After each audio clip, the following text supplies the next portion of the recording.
Hey guys, and welcome to Petrol Ped. So I'm at Goodwood because today is a Harwoods track day and I'm about to take out for a test drive a car I've been waiting to drive for ages, the new Discovery 5. Now I am an ex-Discovery owner. We had a Disco 3 for probably 4 or 5 years and it was one of the best cars we've ever owned. And I've been desperate to get hold of this car. So when I turned up today and they had one and they said, would you like to take it up the road? I thought, well, absolutely. So let's take a quick look round it here and then we're going to take it up the road. Just a short drive just to see what it feels like, but I think it should be quite something.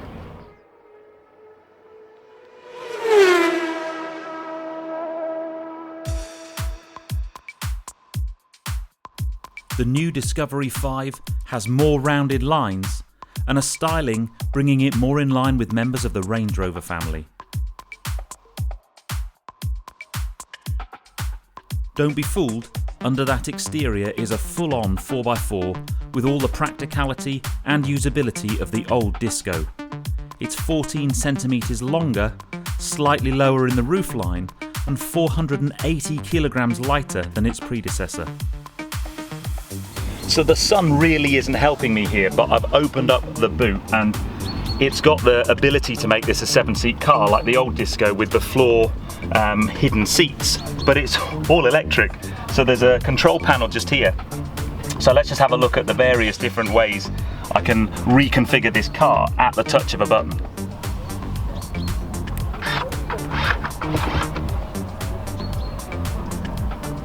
Look at that. It's very lazy but incredibly cool. And the boot space, once you drop those seats down like any Discovery, is just cavernous. There is such a lot of space in the boot. Room for 5 adults and lots of luggage, or dogs, or 7 adults. The seats aren't just for the kids. The front seats are like armchairs, and the dash and trim materials in this HSE model are of the highest quality. In fact, it feels more like a Range Rover. You're surrounded by luxury. Stepping into the Discovery feels really special, and the well laid out dash is full of JLR technology and lovely materials.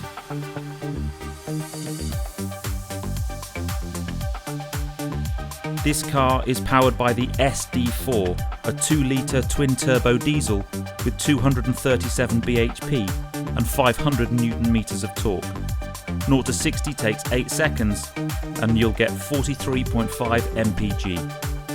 There's also a 3-litre diesel, the TD6, with 255 bhp and 600 Nm, and an SI6, a supercharged V6 petrol with 355 bhp and 450 Nm.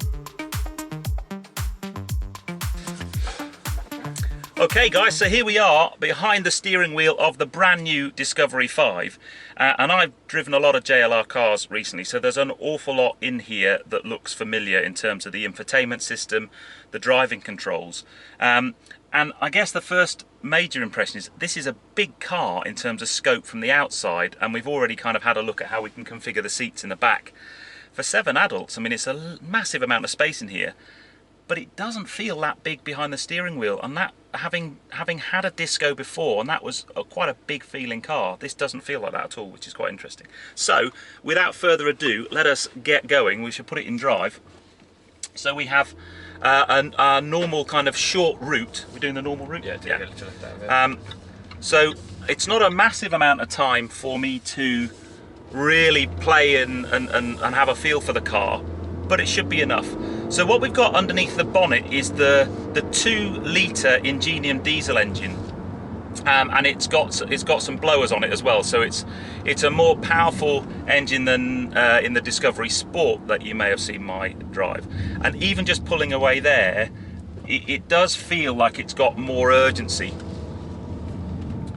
Now obviously this isn't a performance car, but that in just standard drive mode, the acceleration there's pretty impressive, to be honest. Immediate impressions of road manners, it's not a wallowy car like the old 4x4s of old. It feels really planted.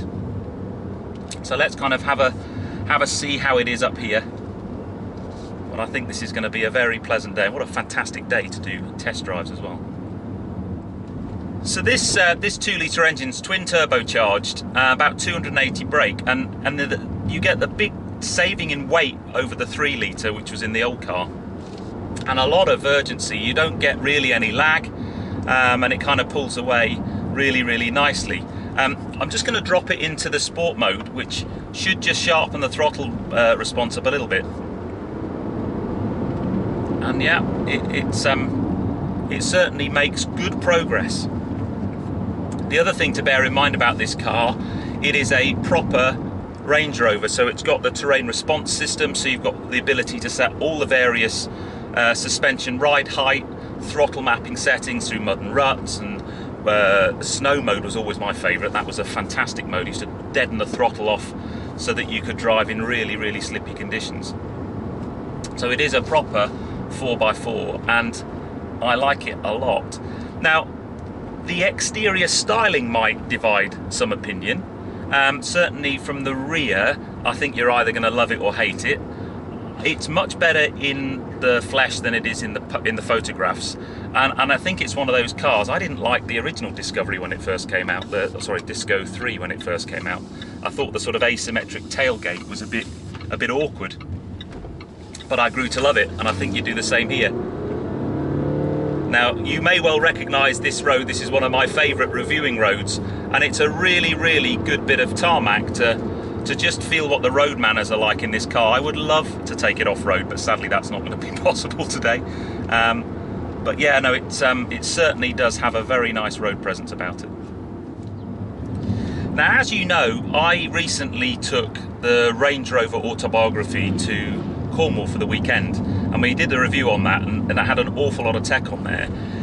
Talking to the guys from Land Rover, quite interesting in this model, because it does have an awful lot of family DNA. It feels very Range Rover-esque, but there are some differentiators between the Range Rover and the Discovery. So there are some options that you can't get on this. So in the Range Rover, they have a dynamic driving mode available. That's not available in Discovery 5. Deployable side steps, soft closed doors, those types of options are only available in the Range Rover to try and kind of elevate Range Rover to a higher place. Because, you know, I guess if you went back, I don't know, 5-10 years, there was this huge step between Land Rover and then Range Rover, and now the kind of differentiation's a bit more blurred, because you've got Range Rover Sport, Discovery Sport, and it starts to be a bit confusing.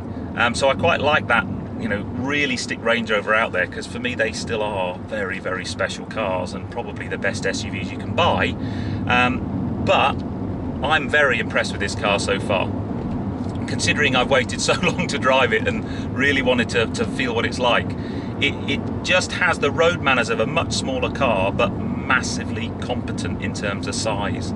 And that's what I really liked about our one. You could do anything with it. We went skiing with 7 people in a roof box. We towed trailers. I'm guessing, I'm going to check here now with my Land Rover expert sat next to me. It's 3.5 ton towing weight, I think. Yeah. Still 3.5 ton towing weight, which is as much as you can get in a car anyway.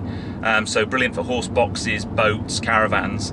And the feature at the back, which is really cool, is that you can basically adjust the ride height of the rear suspension up and down for when you're hitching up your trailer, which is massively lazy, because I just used to wind the wheel on the trailer, but it's much better if you just got a button to do it. While we're on the subject of towing, that's probably a good point about these two engine sizes, the 2-litre and 3-litre. So this 2-litre is obviously, it's lighter. It's probably aimed at someone who's perhaps really wanting to do the school run, have lots of kids in the back, and less shift big weights around or do lots of towing, so it'd be perfect for them. And then you know, the more power of the 3-litre would probably be for someone who's going to exploit this car more for what it was designed to do. So I quite like that option in those two. But it's just a really comfy car. I can't really say much more than that. The ride quality is excellent. The road manners, we're just getting to a little bit more of a bit of twisty road here, so we can kind of just feel what it's like through the corners. But it just has this very lovely road presence, very lovely, comfortable driving position, massive amount of visibility. Again, because it's a big car in the back, you'd maybe worry about that, but the door mirrors are really big, lots and lots of visibility, and it just has a really nice way about it. You could cover some ground in this really easily. I've just noticed this car, how little miles it's got. It's got 133 miles on the clock. Yeah, okay. It's a new car, so I'm not going to push it, but let's just see what it's like through this little bend here.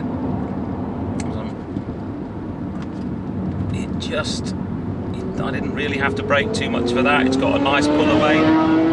Obviously that bike wants to go a little bit faster than I do today, which is all good by me. But yeah, really impressive road holding. I have to say, I mean, I know Land Rover sold a lot of the old Discovery 3, and then the step up from Discovery 3 to Discovery 4 for me was massive. The engine was such a better engine in Disco 4. We didn't have a Disco 4. We went from Disco to Range Rover Sport. But this again is another step up in terms of refinement and the engine. This engine's really got some go. It's quite impressive. So in the range there's also a 3-litre petrol supercharged engine, which I find quite interesting. I don't know, in the UK, I don't know why you would want to buy one of those when you've got such competent diesels, but maybe more for the American market. Maybe also there's an awful lot of sort of negative press around diesels and stuff at the moment, but that's an option. And again, this differentiation thing, not that this is really the kind of car you would probably do it to, but you won't see special vehicle operations getting hold of one of these and breathing on it, because that's again set aside for the Range Rover family. Which is a shame. Although we were just having a chat, I think that special vehicle operations really do need to get hold of an Evoque, because I reckon that would look absolutely brilliant if it had a proper petrol supercharged monster engine stuck underneath it. That'd be fantastic. So we're kind of coming towards the end of this short review. I would love to spend more time in this car. I'd certainly think about this car in terms of a really practical, if you've got a family and a dog and a horse and you want to move stuff around, this is just such a great option as a family car, and that's certainly what we loved about ours. As I said, it doesn't feel too big to drive, which is nice, because the Disco, the old one, I don't know, it just felt bigger than this. Maybe I'm getting used to driving big cars, I'm not sure, but this doesn't feel too big.